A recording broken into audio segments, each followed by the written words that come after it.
Howdy sports fans, you good. Rust is a game that, despite being one of the most unforgiving experience of its kind out there, keeps going from strength to strength, hitting a record number of players in 2019 despite having been out in some form for over half a decade. In 2021 it's in the best shape it's ever been, with the biggest streamers in the world playing it, and it just keeps breaking its own records. The aim of the game is simple: survive, accumulate loot, do it all over again. What happens in the middle of that is what makes Rust really special. Rust is one of the most dynamic, bewildering, bewitching games ever made. Rust has a ton more depth than you might first think when people are running around and hitting each other with rocks. Experienced players often say you need thousands of hours with the game before you can actually call yourself decent. Rust really isn't a game, it's more of a full-time job that you have little hope of escaping, that you don't get paid for, and your colleagues constantly call you a cuck. If you're playing a lot of Rust and maybe want a bit of a break from a bad run you're on, or just think that it might be a little too toxic an experience for you, we have some alternatives to try out instead, especially if you're still waiting for its console versions to land. Here then are 5 games that we think are quite like Rust that you might want to check out. If you have any alternatives, let me know them down below. 1. DayZ. Bohemia's DayZ actually provided a lot of inspiration for Facebunch, the developers of Rust, in the game's earliest days. Not many people remember the zombies in Rust, and even fewer people will say they genuinely miss them. DayZ spawned a lot of clones, but it can be argued that none of them do it quite as well, when the game isn't being temperamental and janky as absolute shit, of course. Spun off from a mod for Armour, DayZ plops you onto Balkan land in the midst of a zombie apocalypse. It doesn't have as much variety as Rust, and the overall experience is certainly showing its age, but if you want much slower PvP as well as PvE to contend with, DayZ could be a decent option. If you can't find water immediately though, you may not be in for a good time. DayZ is certainly in an interesting spot in 2021, especially following the launch of its Livonia expansion. It may not be for everyone. I personally find it to be a little too slow for my tastes, but if you can find it on a sale, it might be worth trying out. Console versions though, not that great. 2. Scum. Scum landed into early access in 2018 with a massive bang, before kinda quietly fizzling out to the steady but not gigantic player base it has now. Technical issues aplenty saw the game bleed its early players, but game players have been updating and tweaking pretty diligently. 2021 might be a great time to experience Scum for the first time, or maybe the second, and not just because of the customizable cocks either. A game that puts the core into hardcore survival, Scum tasks players with keeping on top of their nutrients and all sorts of things for metabolism that we humans need to stay alive, all while staving off zombie-like enemies and other players. With base building, a rather lovely looking open world, and multiplayer moments that rival the naked nonsense of Rust, Scum is a perhaps slightly more tranquil alternative that still has its fair share of crazy moments. Oh, it also has giant mechs that look like they're straight out of Robocop. Can't believe I forgot to mention that, seems like a pretty big deal, right? 3. Hurtworld. Probably the most like-for-like game to Rust on this list, Hurtworld really doesn't even try to hide its blatant inspiration.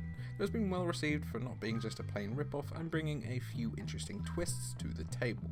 Rust took its sweet time to include vehicles, but Hurtworld has had enough of them for a while to provide resources for cars 4 and planes too. Which, by the way, Pixar, what's the hold up? What are you doing?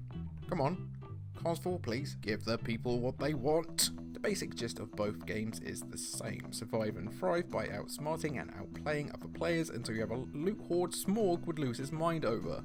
It's a slightly cheaper option than its main inspiration, with many of its players claiming that it's a decent option if your PC isn't up to the task of running the CPU-hungry Rust. Bear in mind though that it does have a few bugs and hackers.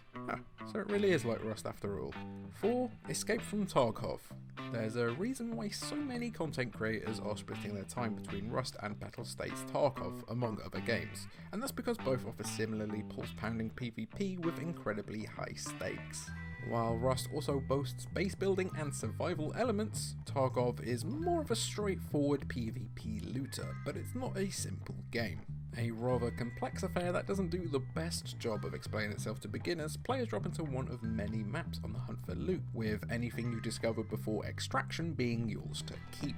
Die, however, and you lose it forever. Tarkov is a game of anxiety-inducing risk and reward that can often move at a snail's pace, but stick with it and you may struggle to escape yourself.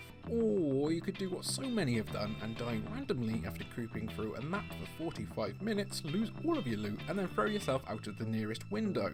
That's Tarkov for you. And 5. Ark Survival Evolved.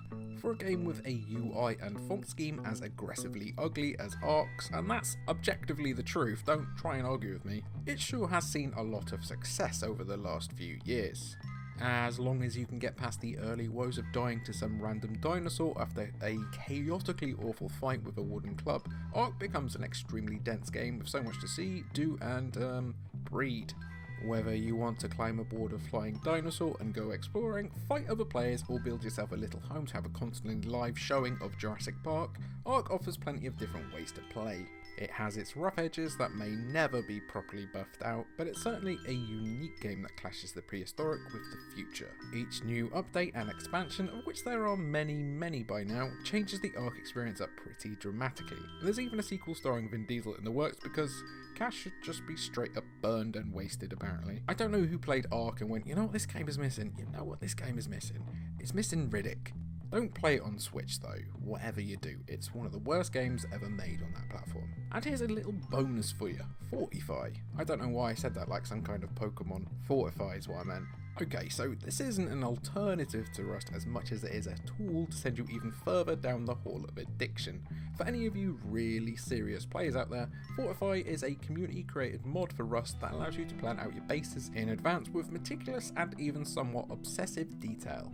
In the middle of the white brush to get your first base down, it can be difficult to know exactly how to lay it out or how to maximise the space on offer. Fortify allows you almost full customization over a blueprint for a future base, including material costs, proper placements, and even the option to plan with your teammates. So there you go then, there are 5 of my suggestions for games like Rust you should play. Do I deserve to be ambushed with an Aoka for this list? Or should I be given 1,000,000 sulfur instead? Be sure to let me know your thoughts down below.